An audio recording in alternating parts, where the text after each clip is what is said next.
Pour vaincre l'homme fort, il faut invoquer le Saint-Esprit, parce qu'il est plus fort que l'homme fort.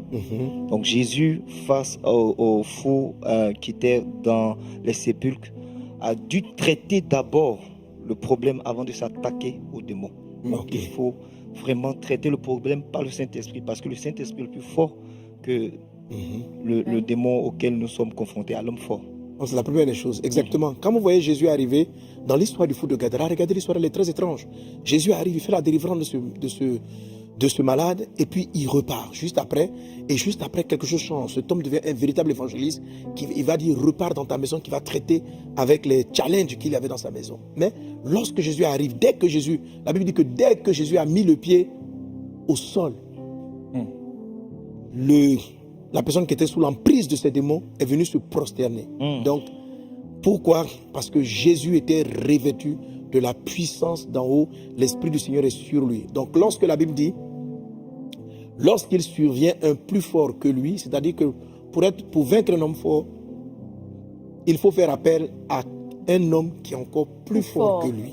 Amen. Amen. Et l'homme qui est au-dessus de tous les autres esprits, de toutes les autres esprits, c'est le Saint-Esprit sur ta vie. Amen. Le Saint-Esprit sur toi. Le Saint-Esprit sur la vie de Jésus a fait la différence. Jésus n'a procédé à aucune délivrance avant d'avoir reçu le revêtement de l'Esprit Saint. Parlant de ce démon, justement, Jésus dit, si c'est par l'Esprit de Dieu que je chasse ce démon, c'est que le royaume de Dieu est venu vers vous. Donc, c'est par l'Esprit de Dieu que Jésus était venu à bout de cet homme fort qui rendait ce personnage muet. Ok, donc ça c'est une des premières choses que tu as retenues. Qui a retenu quoi encore? Moi, donc rechercher l'esprit, oui. J'ai retenu d'abord que l'homme fort, c'est un esprit principal qui se prend pour le propriétaire d'un aspect de ta vie. Et il s'appuie toujours sur un mensonge ou une offense, en tout cas pour intervenir dans ta vie. Très bien. Alors là, Pasteur Kamen a cité déjà des armes de l'homme fort. Donc aujourd'hui, on va voir comment le jeûne et la prière vont t'aider à désarmer l'homme fort. Pourquoi Jésus dit, est-ce que cette sorte de démon ne sort que par le jeûne et la prière? Le jeûne et la prière est un moyen que Dieu va te donner pour comprendre, discerner les armes auxquelles tu seras confronté. Okay? Et comment est-ce que tu vas les briser. Donc, entre autres, on n'a cité que deux. Aujourd'hui, on va parcourir le reste des armes. On n'a cité que deux, l'injustice et le mensonge, qui sont des armes que les hommes forts utilisent. Amen. Amen.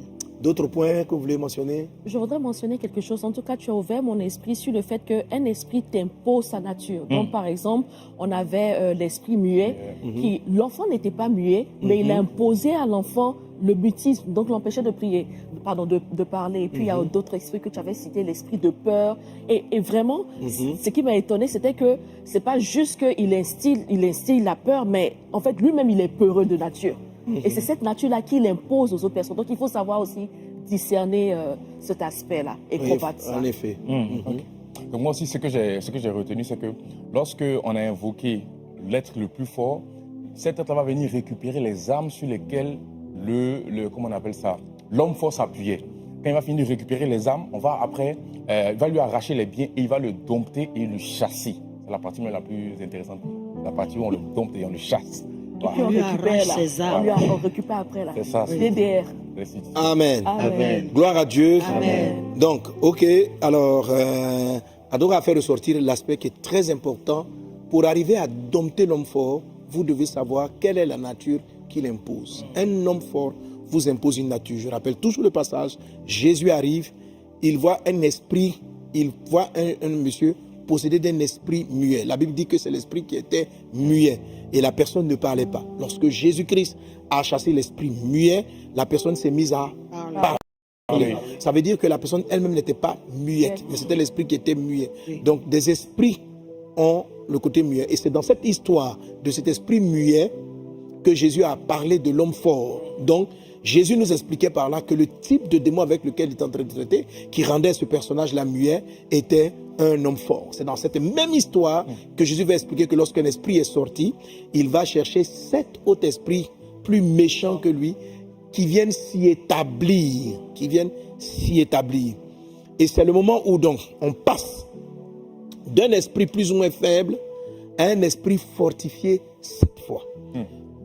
Et le texte dit, ils viennent s'y établir. Et la situation de la personne devient pire qu'avant. Ils viennent s'y établir.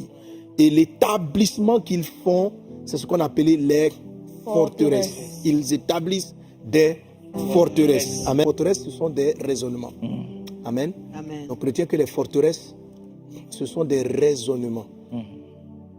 Alors quand on dit un démon a bâti une forteresse, la forteresse, si c'est un démon qui t'appauvrit, il n'a pas bâti, ce n'est pas la pauvreté qui est la forteresse, c'est un système de pensée qui devient une forteresse.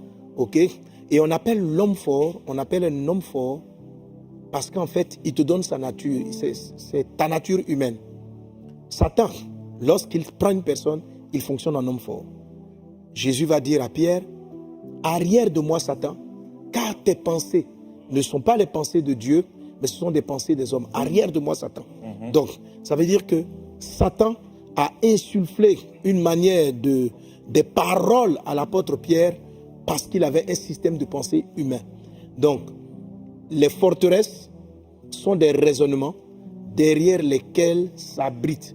Donc, lorsqu'on dit qu'un esprit impur est venu et que cet autre esprit se sont établis, c'est-à-dire ils ont bâti, parce qu'il y avait déjà une maison dont, parce que Kamen a fait référence tout à l'heure, il se sentait propriétaire. L'esprit, il part, il revient, et puis après, il s'y établit. Ça veut dire, il s'asseye.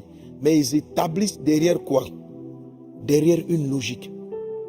C'est très important que tu comprennes cela dans la délivrance comme les hommes forts. Parce que tu as besoin de savoir, si tu veux renverser la muraille, quel est le système de pensée, quelle est ta logique qui est satanique.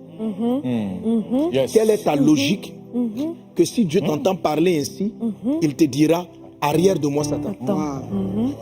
Amen. Amen. Quelle est ta logique? Quand l'apôtre Pierre est en train de dire à Jésus, ne va pas à la croix, parce que Jésus dit, annonce qu'il va aller à la croix, nous sommes à Matthieu 16, l'équipe dans Luc chapitre 11. Luc chapitre 11, tu l'as dans Luc chapitre 11, tu l'as en Matthieu chapitre 12. Amen. Amen. Ok. Les systèmes de pensée, 2 Corinthiens chapitre 10, verset 3. Tu citais quel passage tout de suite? Le passage où Jésus disait à Pierre, arrière de moi, car tes pensées. Voilà. Donc, Matthieu chapitre 16, verset À partir 23, du verset 21, mais c'est le verset 23. Voilà, verset 23, Matthieu 16, 23. Donc, Jésus dit, arrière de moi, Satan, Tu mets car, voilà, tu m'as scandale, arrête de moi, Satan, voilà, car tes pensées ne sont pas les pensées de Dieu, mais celles des hommes. Il dit, arrière de moi, Satan, car, arrière de moi, Satan, car, pourquoi c'est Satan? La phrase, condition de coordination. Pourquoi c'est Satan qui est en train de parler? C'est Satan qui est en train de parler parce que tu penses comme tous les hommes pensent. Amen. Amen, amen. Donc Satan peut parler dans une pensée qui est... Ça veut dire que quand tu vas l'expliquer, tous les humains seront d'accord avec toi. Donc les hommes forts se cachent derrière un avis qui est généralement partagé par tous, mais qui n'est pas de Dieu. Ok? Amen. Amen. Amen. Je vous le dis, un homme fort ne possède pas toujours le corps d'une personne. Un homme fort ne possède pas, mais il tient captif tes pensées. Ok. 2 Corinthiens chapitre 10, verset 3, 4. Un volontaire pour me lire cela. 2 Corinthiens 10, 2 Corinthiens 10. Si nous marchons dans la chair, nous ne combattons pas selon la chair, car les âmes avec lesquelles nous combattons ne sont pas charnelles, Car les âmes ne connaissent pas Chanel, oui. mais elles sont puissantes par la vertu de Par l'action Dieu de cet esprit, pour oui. renverser des forteresses. Pour renverser des forteresses. Amen. Nous Ouais. renversons les raisonnements. Voilà. Qu'est-ce que nous renversons? Il a dit on va renverser les forteresses. Maintenant, Paul explique ce que c'est que les forteresses. Et je rappelle que quand on dit homme fort, c'est lié à la notion de forteresse. Fort, forteresse. Amen. Amen. Et maintenant, nous renversons Les raisonnements. les raisonnements. Continue. Et toute hauteur Et toute hauteur qui s'élève contre la connaissance de Dieu. qui s'élève contre la connaissance de Dieu. Dieu. Amen. En Christ, ce n'est pas la ressource qui détermine les objectifs et la vision. Dans le monde, tu fais les choses, tu agis en fonction de ce que tu as.